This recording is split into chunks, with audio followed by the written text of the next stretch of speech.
nivel moral, existencial, en la que el hombre se debate en una serie de disyuntivas y la alegría parece ser un factor ajeno a las situaciones que como seres humanos vivimos. Hablamos de la alegría, hablamos de la felicidad y hablamos de otros factores que nos permitan a nosotros poder adquirir nuestro equilibrio, nuestra armonía, nuestra estabilidad espiritual, física, emocional. Y a veces pareciera que el tema fuera lejano, fuera complicado. Y la doctrina espírita, la propuesta consoladora que el Maestro Jesús nos trajo o nos profetizó desde hace 2000 años y que el Maestro Allan Kardec nos las trajo un 18 de abril del año 1857, nos entrega las herramientas suficientes para que nosotros entendamos que la vida tiene un valor existencial trascendental y que tenemos todas las herramientas para poder acercarnos a Dios, es decir, para poder alcanzar la felicidad. Por esa razón, hemos sido invitados hoy para desarrollar esta temática que es de vital importancia para nosotros, en especial en los momentos, como ya lo mencioné, actuales, y es la alegría de vivir. La alegría de saber que soy un espíritu inmortal y que mi existencia, a pesar de las dificultades, a pesar de los desafíos que esté experimentando, tienen una razón de ser.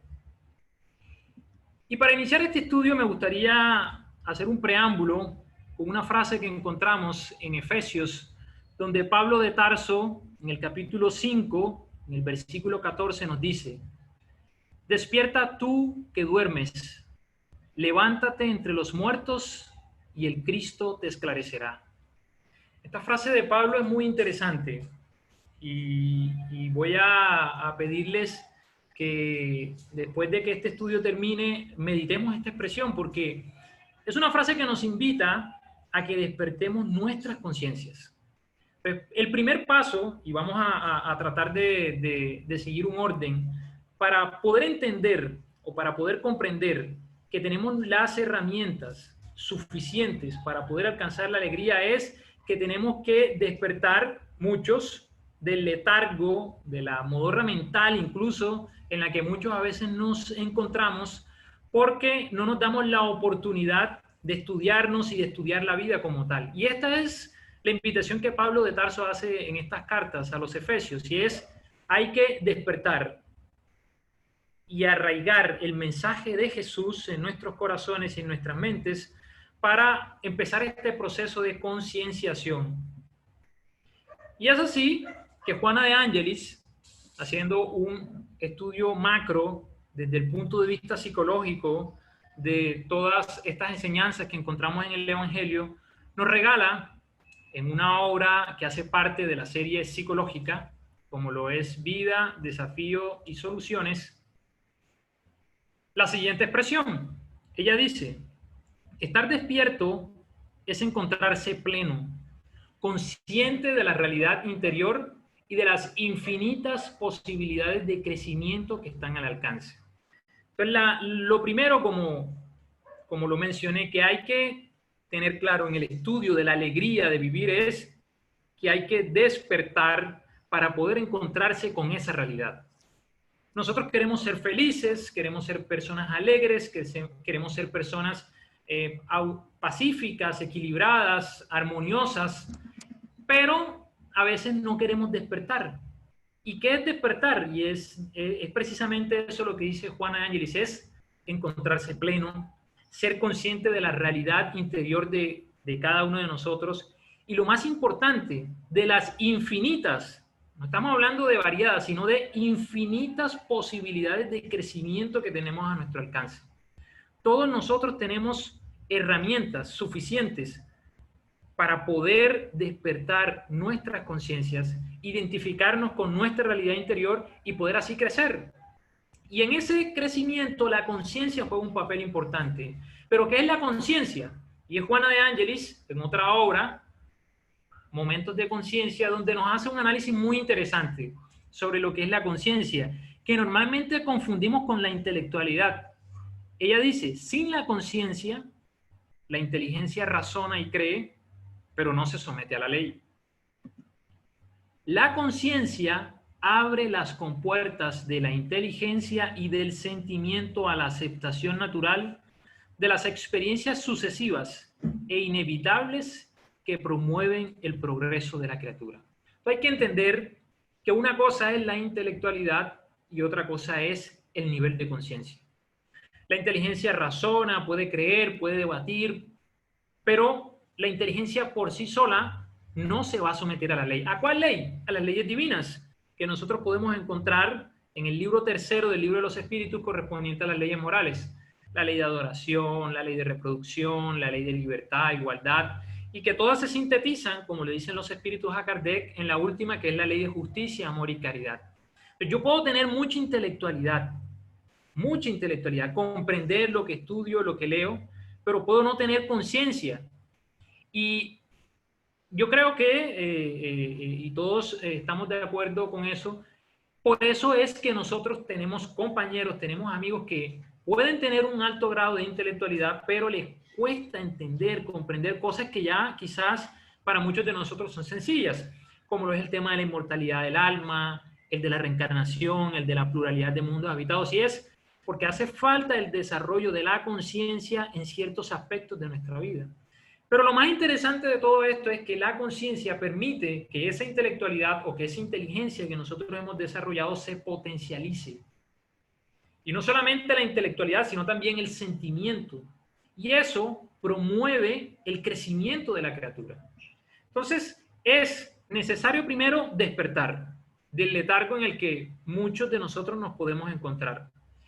Despertamos de esa realidad para entender que necesitamos concienciarnos, es decir, abrirle paso a la conciencia en nuestras vidas. ¿Para qué? Para que la conciencia posibilite la ampliación de las facultades tanto de la inteligencia como de los sentimientos. Ese, digamos, es el preámbulo que nosotros podemos hacer para poder adentrarnos en el estudio de la alegría de vivir. Cuando nosotros despertamos nuestra conciencia, despertamos a nuestra realidad, vamos a entender lo siguiente, que es un mensaje maravilloso que Juana de Ángelis nos entrega en el capítulo Desafíos y Soluciones, en un capítulo que tiene el nombre de la conferencia, que es Alegría de Vivir. Y Juana nos dice: la vida es un poema de belleza, cuyos versos están constituidos de propuestas de luz, escritas en las partituras de la naturaleza, que exalta su presencia en todas partes. Esta expresión es realmente muy hermosa. Es una definición poética que Juana de Ángelis nos entrega de lo que es la vida. La vida es un poema a la belleza, una oda, un cántico a la belleza. Y la belleza trasciende a lo físico, la belleza trasciende a lo que puedan percibir nuestros sentidos, porque la belleza realmente está ligada al espíritu. Y es importante que en este estudio nosotros entendamos el valor de la vida. La vida realmente es hermosa. Y la doctrina espírita lo que hace, y el estudio del Evangelio lo que hace, es facilitarnos esa comprensión. Porque el problema que tenemos todos nosotros, me incluyo yo de primero, es que inmediatamente vienen las dificultades, los desafíos existenciales, empezamos a ver a la vida como algo cruel, duro, e incluso los espíritas caemos a veces en el equívoco de decir: es que aquí venimos para sufrir, para expiar, porque es que yo fui muy malo, entonces yo merezco sufrir. Y esa idea tenemos que desprenderla de nuestra psiquis, y es: la vida realmente es bella aún a pesar de todos los desafíos que ella nos pueda presentar. Y aquí vamos a recordar dos preguntas que el maestro Allan Kardec, el codificador de la doctrina espírita, el maestro Lyonés, le hizo a los espíritus superiores, y que nos permiten a nosotros poder ahondar un poco más en el valor de la vida, porque para desarrollar la alegría de vivir, primero debemos entender qué es la vida y cuál es el propósito de la vida. Y en una pregunta que la mayoría de las veces traigo yo a colación en las conferencias, porque es, yo creo, una pregunta clásica para los espíritas, que la mayoría ya seguramente no sabemos de memoria, es la pregunta 167 y la pregunta 785. La pregunta 167, Allan Kardec le pregunta a los espíritus superiores: ¿cuál es el objetivo de la reencarnación? En palabras más castizas, ¿cuál es el objetivo de que nosotros estemos aquí? ¿Cuál es el objetivo de nuestras vidas? De que ustedes estén ahí escuchándome, de que yo esté aquí, de que estemos trabajando, de que vayamos a la escuela, de que vayamos a la universidad, de que tengamos que buscar recursos económicos para sobrevivir o para vivir. Es decir, ¿cuál es el objetivo de que nosotros tengamos vida? ¿Cuál es ese objetivo? Los espíritus le dan una respuesta muy corta pero muy profunda a Kardec. Dice, la expiación y el mejoramiento progresivo de la humanidad. Sin eso, ¿dónde estaría la justicia? Fíjense que hay dos cosas interesantes en esa respuesta. Uno es la palabra expiación y el otro es mejoramiento progresivo. Y en esas dos palabras tenemos que hacer un énfasis importante. ¿Por qué? Porque vamos a entender que estamos aquí por dos razones fundamentales. La primera, para expiar, es decir, para saldar las deudas que traemos del ayer. Eso es lo primero. Sí, hemos venido aquí a ser probados, a vivir situaciones que van a ser marcadas dentro de las expiaciones, pero al mismo tiempo hemos venido a progresar. Por eso es incorrecto decir que hemos reencarnado para sufrir. La tierra es un valle de lágrimas en el que todos reencarnamos para sufrir. Eso no es cierto. Tenemos que vivir situaciones que van a ser difíciles, sí, eso está totalmente claro. Pero lo que los espíritus le dicen a Kardec es que además de vivir esas experiencias que son inevitables y que son fuertes, duras, complejas, también hemos venido a progresar. Y en ese progreso vamos a encontrar cosas muy interesantes que nos van a permitir a nosotros poder cada vez escalando los peldaños que nos van a permitir poder alcanzar la felicidad absoluta algún día. Pero dentro de ese proceso vamos a encontrar obstáculos. Y Allan Kardec era un hombre muy inteligente, era un pedagogo. Entonces Allan Kardec le pregunta a los espíritus superiores, ¿cuál es el objetivo de la reencarnación? Y los espíritus le dicen, bueno, expiar y progresar. Entonces Kardec es muy inteligente y dice más adelante, en la pregunta 785, bueno, si el objetivo de nosotros es expiar y progresar, entonces la pregunta que puede surgir de manera ipso facto, inmediata es, bueno, y entonces, ¿qué es lo que nos impide a nosotros progresar? Kardec era un hombre muy inteligente y dice, bueno, si una de mis tareas es progresar, a mí me gustaría que me dijeran ustedes, los espíritus superiores, ¿qué me impide a mí progresar? Y eso es lo que le pregunta Kardec a los espíritus superiores. ¿Cuál es el mayor obstáculo para el progreso? Yo creo que esta es una dinámica interesante que debemos hacer nosotros cuando estudiamos el libro de los espíritus. Porque uno a veces se hace preguntas y esas preguntas, cuando uno se las hace, se da cuenta más adelante que Kardec se las hizo también y las formuló. Y eso fue lo que hizo Kardec. Si ya yo sé que tengo que progresar, entonces, ¿qué me impide progresar? Y los espíritus le dan una respuesta más o menos extensa que podemos resumir en estas dos palabras que ya la mayoría de nosotros conocemos: orgullo y egoísmo. En el orgullo y en el egoísmo encontramos el cáncer moral de la sociedad humana. El cáncer de la sociedad no es el COVID-19. Si de pronto están pensando que es el COVID, no, el COVID no es el cáncer de la... El cáncer de la sociedad es el orgullo y el egoísmo.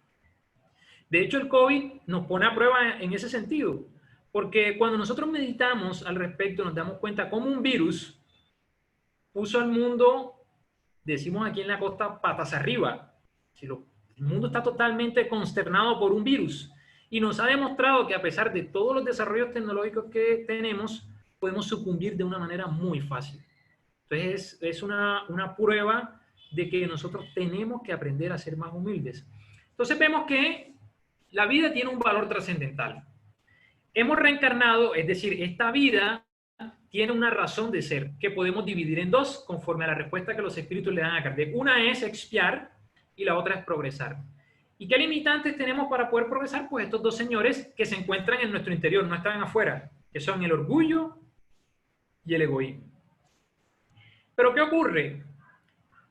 En ese proceso, en ese avatar existencial que nosotros tenemos, vamos a tener tropiezos. Y el orgullo y el egoísmo son unos maestros que saben enmascarar nuestros conflictos. ¿Por qué decimos eso? Porque el orgullo y el egoísmo tienen una peculiaridad y es que logran enmascararse en emociones, logran enmascararse en actitudes, logran enmascararse en pensamientos de forma tal que nosotros, Si no aprendemos a conocernos a nosotros mismos, no los logramos identificar. Y permanece ahí de una forma inconsciente. Y es ahí donde aparecen las ilusiones. Entonces, podemos decir, y Juana de Angelis lo hace, y es uno de los estudios que vamos a desarrollar hoy, que uno de los inconvenientes que tenemos nosotros en la conquista de la alegría existencial es que desarrollamos ilusiones. Y hay una expresión que yo repito mucho, que es popular, que dice, todo aquel que vive de ilusiones termina sufriendo de decepciones. Y eso es lo que nos pasa. Entonces nosotros nos ilusionamos.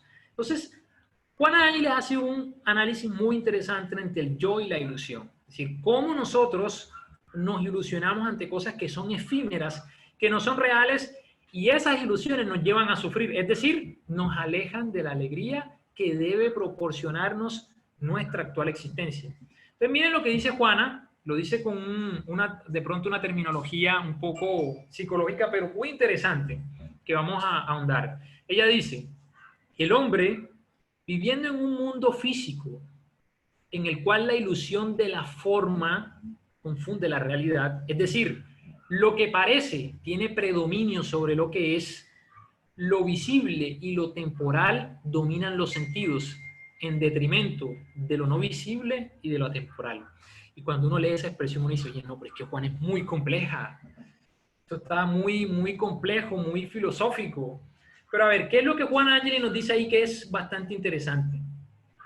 Dado que vivimos en un mundo material, dice ella, es muy fácil que nosotros nos ilusionemos o confundamos la forma con la realidad, es decir, la forma con el fondo. O en otras palabras, lo que tiene predominio, es decir, lo que vemos sobre lo que realmente es. O en otras palabras, dice ella, lo visible, es decir, lo que podemos tocar, lo que es susceptible a nuestros sentidos, a lo que no es visible y que es atemporal, es decir, está más allá de lo que nosotros hemos denominado tiempo. Entonces nosotros, dado que nos encontramos en un mundo físico, tendemos a engañarnos con mucha facilidad. ¿Y qué ocurre? Empezamos a sobreponer lo que trasciende a lo material, a sobreponer lo material sobre lo que trasciende a lo material. Entonces, por eso dice que es comprensible que hay un engaño en la elección, en detrimento de lo incompleto. ¿Por qué? Porque nosotros con mucha facilidad nos dejamos engañar por lo que afecta a nuestros sentidos. Y aquí vamos a encontrar entonces por qué nosotros nos ilusionamos con cosas que no nos proporcionan felicidad. Yo me ilusiono con esta mujer, con este hombre, porque es una cosa espectacular, es un hombre bello, una mujer hermosa, es impresionante. Yo hablaba con una amiga y decía, ¿qué mujer no puede ser feliz al lado de Brad Pitt, por ejemplo? Entonces nosotros vemos y decimos, oye, pero es que la felicidad debe ser esa, estar con un hombre, una mujer bella. Otros pueden decir, es que la felicidad debe ser tener dinero, no tener nunca que tener que padecer situaciones económicas difíciles. Otros podrán pensar que realmente la felicidad está en la belleza física, en el narcisismo. Otros podrán tener sus razones, la felicidad podrá estar en la familia, incluso podemos decir, yo realmente soy una persona feliz porque estoy con las personas que amo. Y todas esas cosas que nosotros colocamos en la balanza para construir nuestra felicidad son cosas que son pasajeras. Y cuando nosotros construimos nuestra felicidad sobre cosas pasajeras, empezamos a desarrollar ilusiones. Y las ilusiones traen decepciones y posteriormente sufrimientos. Por eso dice Juana que ese conflicto que nosotros desarrollamos entre parecer y ser responde por los equívocos existenciales que dan preferencia a lo que hiera los sentidos, sustituyendo las emociones del alma más allá de las estructuras orgánicas. Entonces, claro, si para mí la felicidad está en lo material, yo voy a actuar conforme a lo material. Miren lo importante que es tener claridad, tener conciencia sobre la realidad trascendental de nosotros como espíritus inmortales que somos. Si mi visión es netamente materialista, yo me voy a enfocar en lo material exclusivamente. Y como me voy a enfocar exclusivamente en lo material, pues voy a exponerme a equívocos producto de que solamente veo la vida presente y veo la vida material. ¿Por qué? Porque para mí no existe nada más allá de las estructuras orgánicas. En cuanto nosotros no andamos en el sentido de la realidad, a fin de identificar sus contenidos, todos los espacios mentales, emocionales permanecen propicios a los anhelos de la ilusión. Y aquí es donde la doctrina espírita juega un papel importante y donde nosotros, ustedes que me están escuchando, juegan un papel importante y yo que les estoy hablando también juego un papel importante. Porque nosotros, a través de la forma como pensamos, como hablamos, como actuamos, podemos ayudar a que la humanidad salga de esa ilusión en la que se encuentra sometida. Pero ¿cuál es el problema? El problema es que muchos de nosotros nos encontramos ilusionados también. Porque conocemos esta realidad, conocemos la realidad del mundo espiritual y sin embargo, apenas tenemos una complicación económica, nos destruimos por completo. Apenas hay una desencarnación, nos destruimos por completo. Apenas tenemos una situación que nos aflige en el lugar de trabajo, en el lugar de estudio o a nivel familiar, enseguida aparece la tristeza y la depresión que vamos a analizar más adelante y nos ilusionamos. ¿Por qué? Porque nos desesperamos y pretendemos construir, alcanzar esa felicidad a través de cosas materiales que nos solucionen los problemas que son tangibles en estos momentos. Entonces, en ese mare magnum de ilusiones que nosotros desarrollamos va a aparecer el vacío existencial. Y hay un psiquiatra muy famoso, que muchos de ustedes seguramente han escuchado, el señor Viktor Frankl, que estuvo en los campos de concentración nazi, en varios, en Auschwitz principalmente. Él desarrolla una terapia psicológica, que los psicólogos deben conocer muy bien, que es la logoterapia. En una obra que invito a todos los presentes a estudiar, que se llama El hombre en búsqueda del sentido, que es considerado por el The New York Times como uno de los 100 libros más influyentes en la historia de la humanidad. Estamos hablando de un libro de un calibre impresionante. Este hombre habla sobre sus experiencias en los campos de concentración y habla sobre una terapia que él desarrolló para poder superar los vacíos existenciales. Esa terapia, como ya lo mencioné, es la logoterapia. Una terapia que busca encontrarle un significado existencial a la vida en las situaciones más complejas, más difíciles. Y él en esa terapia explica lo siguiente.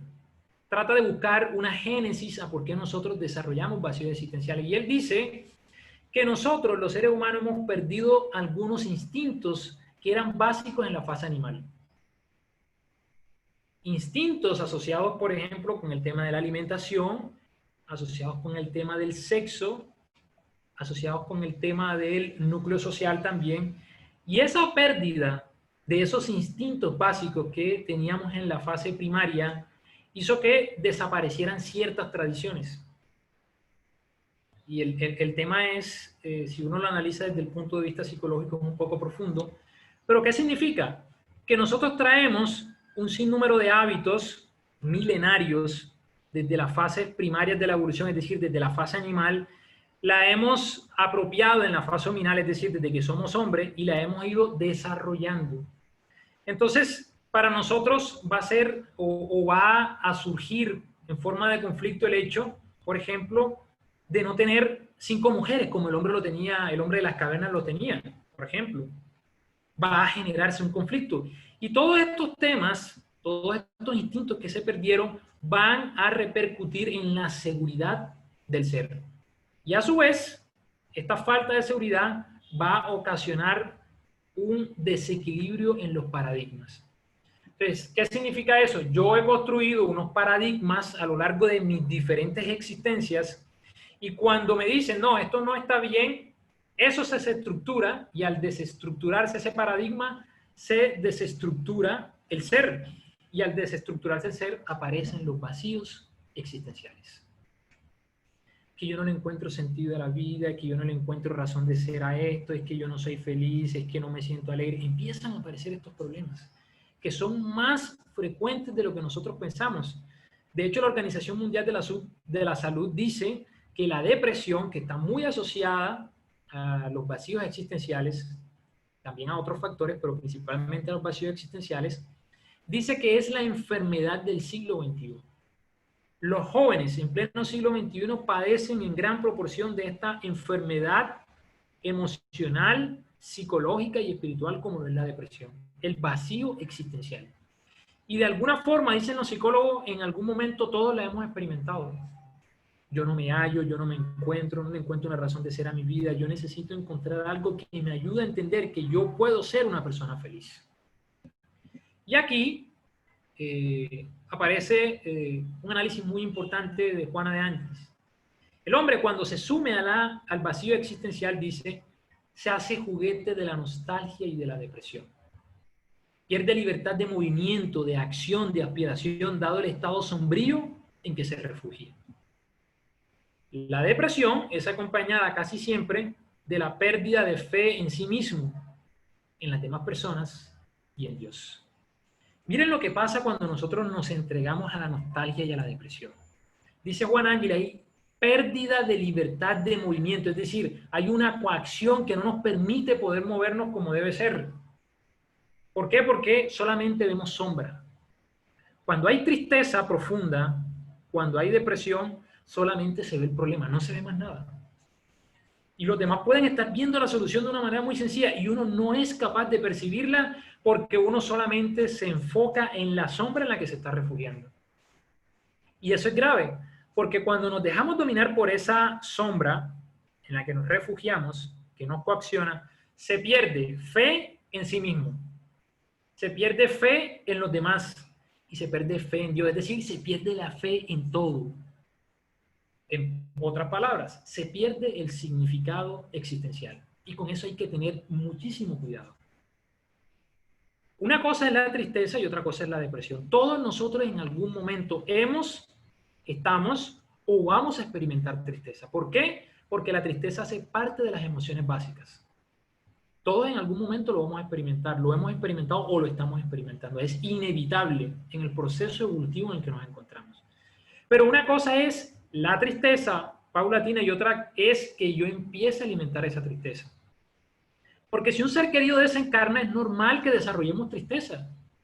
Esa tesis de que los espíritas, cuando los seres desencarnan, se suben en una hamaca, se toman un ginebra y empiezan a tomarse el jugo y se hamacan con canción de fondo, con vallenato de fondo. No, eso no es cierto. Nadie puede decir eso. Cuando un ser querido desencarna, lo normal es que se experimente tristeza. Ahora, lo que no se debe experimentar es la depresión, que son dos cosas muy diferentes. La depresión es la tristeza que ha sido prolongada en el tiempo. Y cuando permitimos que la tristeza se prolongue en el tiempo, ella nos empieza a dominar. Y dice Juana de Ángeles, empieza a coaccionarnos el movimiento. Y se pierde todo. Ya no creo en mí, no creo en mis potencialidades, no creo en mis capacidades, no creo en las demás personas, yo no creo que nadie me vaya a hacer feliz, yo no confío en nadie, todo el mundo es malo, todo el mundo me quiere hacer el mal, y no confío en Dios. Y a veces dudo de la existencia de Dios porque digo, ¿cómo puede Dios permitir que yo viva estas experiencias? Y empezamos a dudar de todo. Cuando realmente tenemos todo para ser felices. Entonces, este señor Víctor Frank tiene una frase muy interesante que nos puede permitir a nosotros ahondar antes de estudiar lo que la doctrina espírita nos plantea al respecto sobre el tema de la depresión y de lo que debemos hacer con aquellas situaciones que nos afligen. Y él dice, las circunstancias externas pueden despojarnos de todo, absolutamente de todo, menos de una cosa, la libertad de elegir cómo responder a esas circunstancias. Sí, estoy viviendo una situación muy difícil y eso me puede maltratar terriblemente a nivel emocional y me puede diezmar desde todo punto de vista, pero hay una cosa que yo no puedo permitir que una dificultad haga conmigo y es quitarme la capacidad de poder elegir cómo voy a afrontar esas circunstancias. Yo no puedo evitar que desencarne un ser querido, yo no puedo evitar una crisis económica, yo no puedo evitar que un hijo sea difícil por las pruebas o los compromisos del ayer, yo no puedo evitar una enfermedad compleja, no puedo evitar ciertas cosas, pero yo sí puedo elegir cómo voy a afrontar esas circunstancias que inevitablemente tengo que vivir. Entonces aquí vamos a recordar la pregunta 167 del Libro de los Espíritus. El objetivo de la reencarnación. Expiar. Son aquellas circunstancias externas que yo no puedo evitar. Eso es expiar. Yo no puedo hacer nada. Me toca. ¿Por qué? Porque traigo una serie de deudas del ayer. pero yo tengo la capacidad de progresar. Es decir, tengo la capacidad, la libertad de poder elegir cómo afronto yo esas expiaciones. Eso no nos lo puede quitar nadie. Y nosotros, en las mínimas situaciones de la vida, tenemos que encontrar, entender esto. Y me hace recordar una situación un poco jocosa, que ya he contado en otras ocasiones. Seguro algunos de ustedes, si me han escuchado en otra ocasión, la habrá escuchado, pero otros no. Es una experiencia que viví yo hace muchísimos años en mi hogar, en mi vecindario. Yo vivo en un cuarto piso. Aquí estoy hablando desde un cuarto piso. Y hace muchísimos años estaba pasando mi familia por una situación bastante difícil. Por un familiar que es complejo. Ustedes saben que en toda familia siempre hay un familiar que le pone el sazón a la vida. Acá le llaman la oveja negra, pero yo prefiero decir, hay un familiar siempre que le pone sazón a la vida. Sí, ese familiar sin el que la vida no fuera igual. Todos en una familia, en la familia tenemos a alguien que es así. Pues mi familia no es la excepción. Hay un familiar que es así difícil, complicado, que nos ha llevado a situaciones bastante complejas. Y ese joven, porque joven, se metió en un problema bastante grave. Y eran bastante avanzadas las horas de la noche cuando ese problema surgió. Y ese joven tuvo problemas con otras personas, hubo pelea, vino la policía, eso fue una locura, eso parecía una película, ese desastre. Y yo en ese momento estaba durmiendo, yo estaba durmiendo en mi cuarto y no me había percatado de lo que estaba pasando y ya toda mi familia había bajado al primer piso, todo el vecindario alarmado. Y yo salí al cuarto, salí de mi habitación, me asomé en el balcón y yo necesito lentes para poder ver bien y salí sin mis lentes. Y yo no podía ver bien qué pasaba, solo escuchaba gritería, pelea, las sirenas y la gente gritando. Y claro, ya con este familiar eran muchos años viviendo esta situación difícil. Yo me puse en el balcón de mi casa, me puse así como me están viendo, me puse las manos en la cabeza y dije, Dios mío, ¿hasta cuándo voy a tener que soportar esto? Y es así, Dios mío, ¿hasta cuándo voy a tener que soportar esto? Ya no aguanto más, dije. Pero en ese momento que yo hice eso, había una vecina en la otra torre. Y la vecina me vio cuando yo hice así.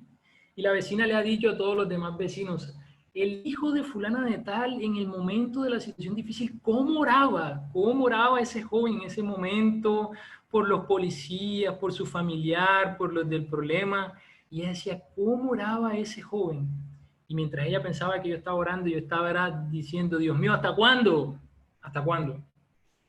Y esa experiencia, cuando yo me enteré que esta señora pensó que yo estaba orando, me ayudó a pensar a mí. Yo digo, oye, a veces uno no se da cuenta de que son esos espacios que uno tiene que aprovechar para poder actuar como debe ser. No para renegar, ni para rebeldizarse, ni para decir, ¿por qué me tocó este chicharrón a mí? No, sino para decir, bueno, lo estoy viviendo, tengo que aprender a saber elegir mis decisiones. Entonces, después pasaron otras experiencias, ya no me asomaba al balcón a decir hasta cuándo, sino a mirarlo de una forma diferente. Y una discípula de este eminente psiquiatra, Viktor Frankl, cuyo nombre es Edith Eger, en una obra que es un bestseller, salió en el año 2018, La bailarina de Auschwitz, que varias veces he recomendado, tiene una frase muy bonita que dice, tal vez curar no consiste en borrar la cicatriz, o ni siquiera en provocar la cicatriz. Curar es apreciar la herida. Y parece increíble, pero esto es concomitante a la perfección con lo que la doctrina espírita nos plantea.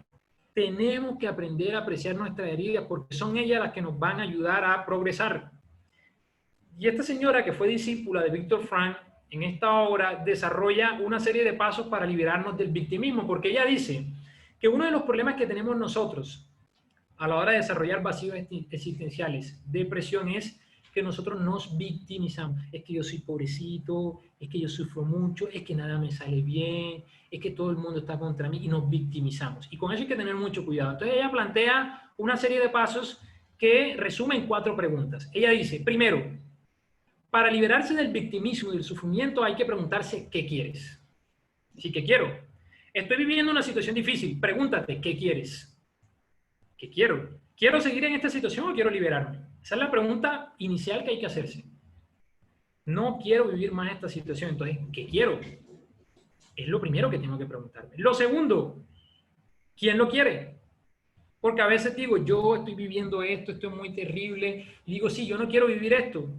Pero en el fondo no sabemos quién quiere, quién no quiere. Tu papá, tu mamá, tu hermano, tu esposo, tu esposa, tus hijos. Tú. Sí, lo quiero yo. Ah, bueno, entonces, quiero salir de esta situación. Quiero liberarme de esta situación. Y lo quiero yo. Tercero, ¿qué voy a hacer al respecto?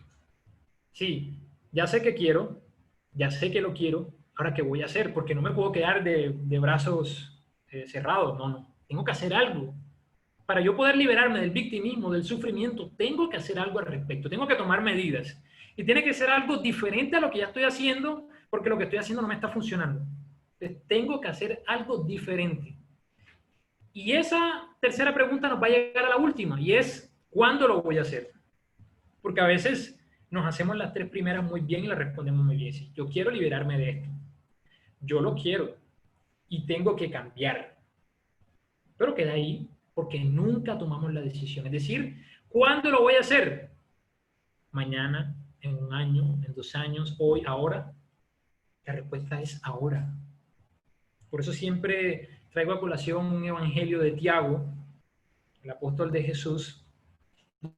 Tiago dice, el momento no es hoy, sino ahora. Porque hoy tiene 24 horas. El momento es ahora. ¿Cuándo es? Ahora. Tenemos que liberarnos de esas situaciones que nos afligen ahora mismo. Tengo que empezar a trabajar por mi felicidad ahora, no mañana, ni en una hora. Desde ya tengo que tomar la decisión de ser una persona feliz.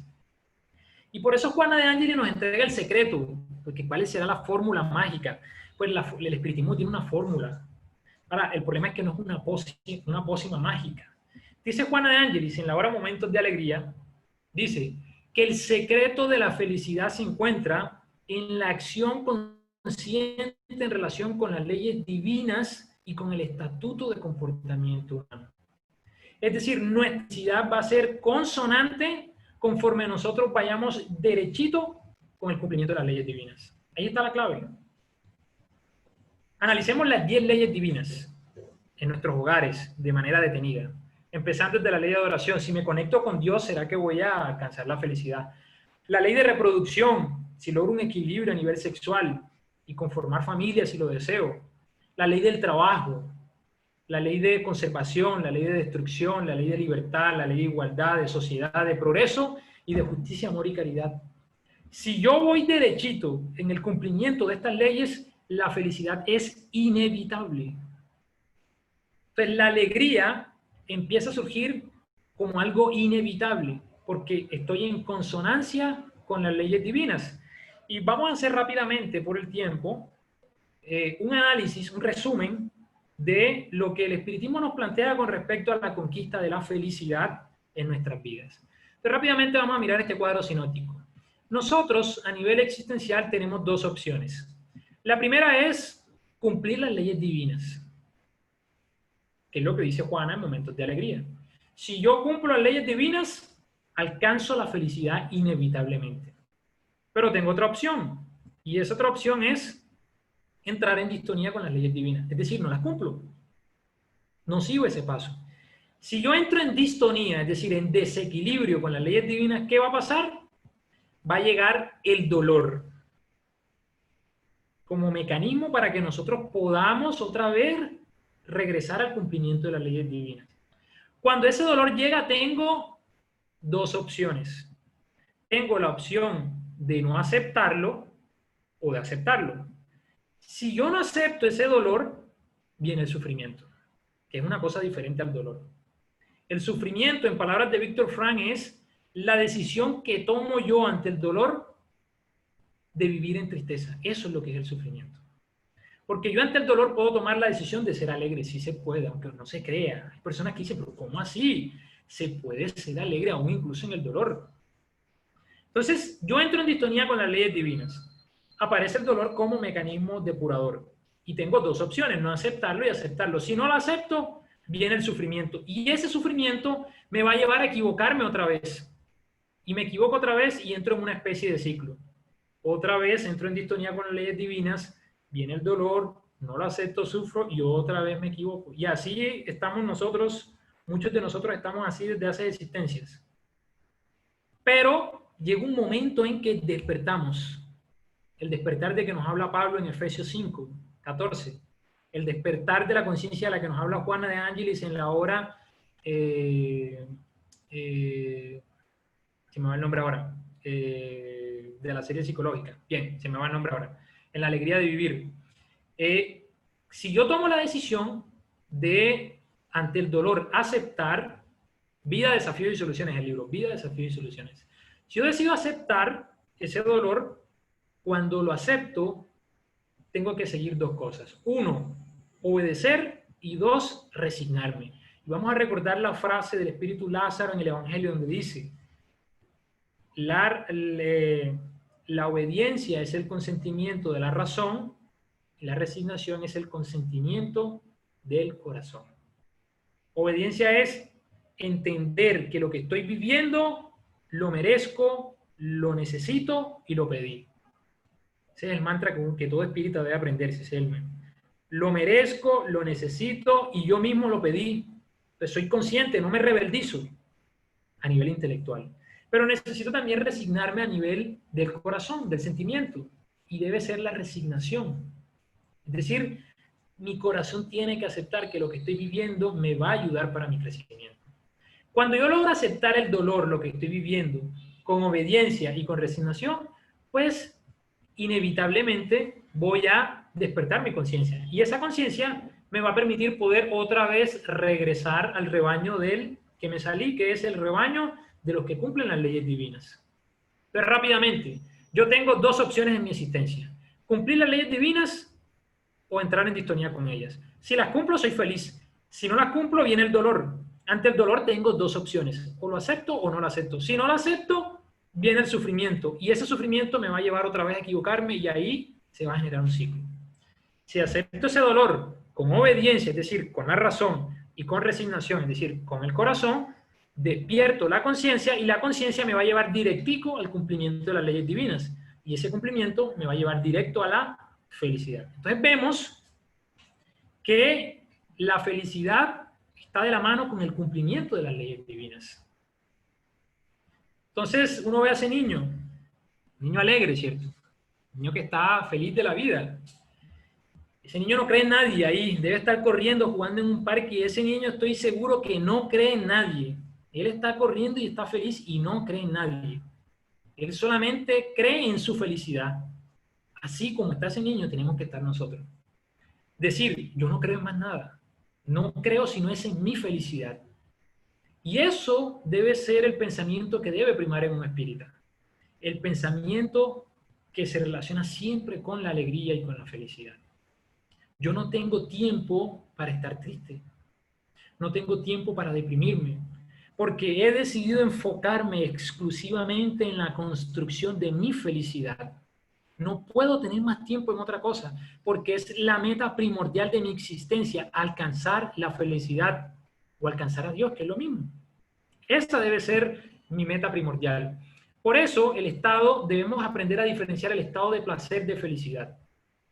El estado de placer difiere de aquel de plenitud, en razón de que el primero es fugaz. ¿Cuál es el de placer? En cuanto al segundo, el de plenitud, es permanente. Aún bajo la imposición de relativas aflicciones y problemas que vamos a denominar de ahora en adelante desafíos que pueden y deben ser vencidos. Solamente el amor real consigue distinguirlos y los puede unir cuando se presenten esporádicamente. Una cosa es el placer y otra cosa es la plenitud. Y aquí por eso vamos a entender por qué a veces nos confundimos en cuanto a lo que nos proporciona placer y lo que nos proporciona felicidad. Muchas personas dicen que la verdadera felicidad está, por ejemplo, en el orgasmo que se genera en una relación sexual. Si no es que esa es la felicidad. Pero entonces ahí tenemos que evaluar, ¿ese placer es fugaz o es permanente? así es fugaz, entonces no es verdadera felicidad. Y ojo, que no estamos diciendo que el placer sea malo. Lo que estamos diciendo es que el placer no es lo mismo que el plenitud, porque pueden presentarse los dos al tiempo. Yo puedo experimentar placer y al mismo tiempo plenitud. De hecho, cuando nosotros alcanzamos la plenitud nos genera placer. Pero es un placer que sobrevive en la infinitud y en la eternidad de los tiempos. No se mantiene estático, no es que voy a disfrutar ahora, yo me tomo una cervecita, me tomo esto, o fumo, o consumo droga y paso un momento placentero, pero un momento placentero transitorio, porque al día siguiente va a desaparecer ese efecto, mientras que la felicidad no. Hay un escritor muy famoso que compara la alegría o el placer, lo compara con el estado líquido, y la plenitud y la felicidad con el estado sólido. El estado líquido es maleable, mientras que el estado sólido es firme. Y tenemos que aprender a diferenciar eso. ¿Para qué? Para poder alcanzar la plenitud. Esta es una foto mía. Sé que de pronto no me parezca un poco, pero esta es una foto mía de mi infancia. Es para que vean los efectos del sol de Cartagena. El sol de Cartagena me quemó un poco la piel. Eso era cuando era un niño alegre y no me había tocado vivir los chicharrones de la vida. Es un niño alegre. Ese es otro niño que no cree en nada sino en su felicidad. ¿Cierto? Y nosotros tenemos que aprender a agradecer eso. Por eso en un estudio bastante interesante que Juana hace en la obra La psicología de la gratitud, dice, la gratitud es la firma de Dios colocada en su obra. Cuando echa raíces en el sentimiento humano, logra proporcionar armonía interna, liberación de conflictos, salud emocional, porque se destaca como una estrella en la inmensidad sideral. Pero yo cuando leí eso, y yo creo que esa es una de las invitaciones que más hago yo en las conferencias y en los cursos que hacemos acá en nuestra institución, es nosotros tenemos que aprender a sentir la doctrina cuando la estudiamos. Cuando yo leí esto, yo dije, oye, pero es que esto que dice Juan aquí es maravilloso. Yo voy a definir mi felicidad como una estrella en la que voy a homenajear en forma de gratitud a Dios por haberme dado la vida. Entonces, todos debemos tener una estrella de la gratitud, de la felicidad. Y esa estrella es la que siempre, cuando me siento triste, voy a buscar mi estrella de la felicidad. Esa estrella es solamente mía y nadie me la puede arrebatar. Tenemos que aprender a desarrollar la gratitud. Todo en nuestra vida canta para nuestra felicidad. Las situaciones difíciles, lo agradezco, porque es lo que necesito. Y no pido a Dios, le pido a Dios fortaleza para poder aprender y poder desenvolverme de la mejor forma. Que el hijo difícil, que el padre difícil, que la madre difícil. Gracias a Dios por eso, porque seguramente tengo algo que solucionar con esa persona. Yo tengo que agradecer por eso. Incluso por la enfermedad depuradora tengo que agradecer porque es la que me está permitiendo depurar. Y ojo, que aquí no estamos diciendo el cáncer que me acabe, que me destruya. No, estamos haciendo apología al masoquismo, que es una cosa diferente.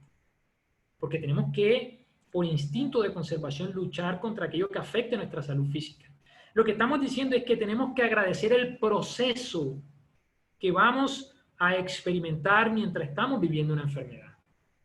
Porque vamos a depurar, porque vamos a aprender.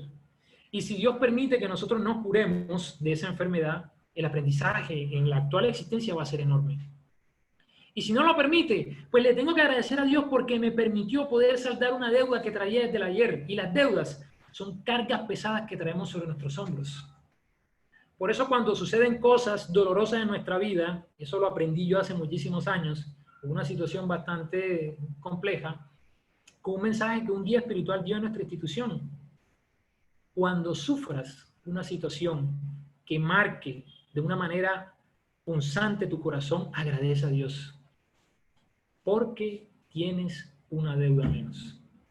Entonces, cuando viene esa situación dura, difícil, la viví, yo digo, gracias Dios, porque en la cuenta va una menos. Saco el libro y digo, chuleo, un chulito, una menos. Una menos. Eso debe ser motivo de felicidad. Y hay tres claves fundamentales para entender todo esto, para poder alcanzar la alegría, entender el significado existencial de nuestra vida. El primero es La búsqueda del sentido existencial. Tenemos que encontrarle un significado existencial a nuestras vidas. Hay que encontrarlo desde ya. Segundo, tenemos que encontrar un significado del sufrimiento en la vida. Es decir, ¿por qué estamos espiando? Y aquí la doctrina espírita, a través de la reencarnación, nos entrega una respuesta muy clara. Y por último, entender la relatividad de la vida física. ¿Cómo así? Que la vida física es transitoria. Todos en algún momento vamos a desencarnar. ¿Cuándo? No lo sabemos. Pero todos inevitablemente vamos a desencarnar. Y tenemos que pensar de vez en cuando en eso. Eso nos va a ayudar a nosotros a poder entender la transitoriedad de la vida física.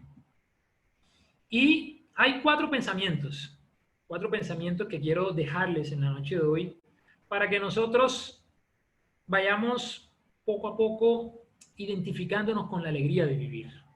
Vamos a mirarlo rápidamente. El primero, observar el pensamiento, su tenor preferencial a fin de irradiar energías positivas. ¿Qué estamos pensando? Eso es lo primero que tenemos que hacer. ¿Cómo son mis pensamientos a diario? ¿Qué pienso yo? ¿Vivo pensando en cosas trágicas, en pesimismo, en lo malo que me sucede? ¿O tengo una visión optimista de la vida y mis pensamientos están rodeados de cosas positivas? Eso es lo primero que tengo que pensar.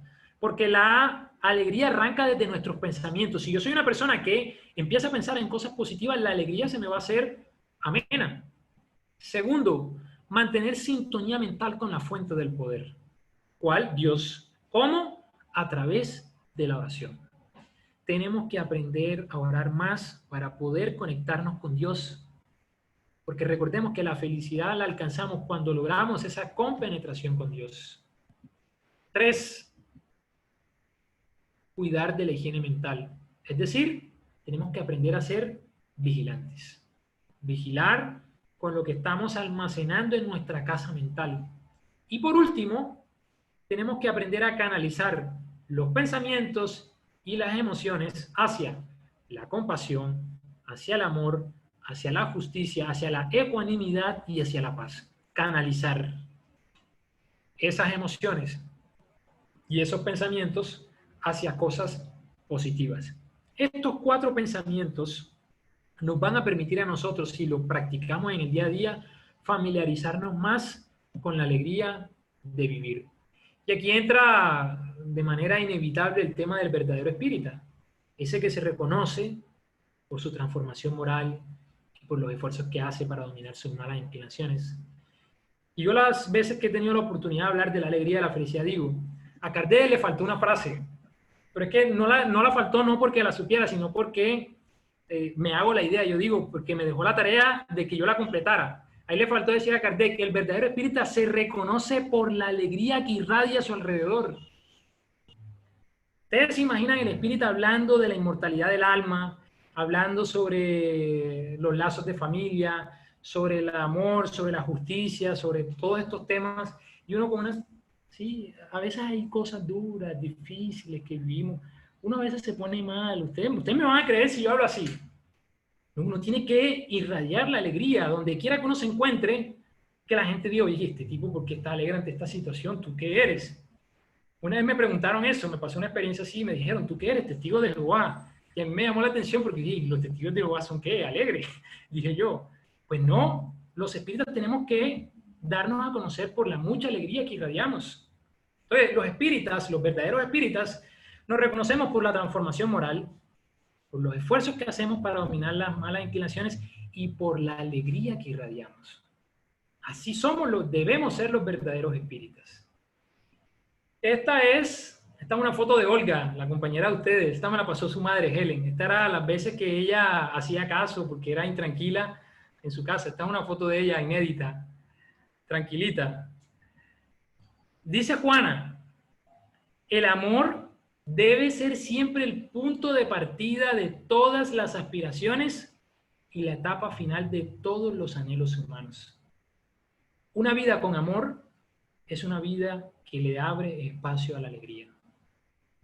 Por eso, para finalizar, me gustaría traer este pensamiento de Juana de Ángelis, que es muy propicio para el estudio de la noche de hoy. Ella dice, sé feliz con lo que tienes. Sé feliz con lo que haces. Sé feliz con los que amas.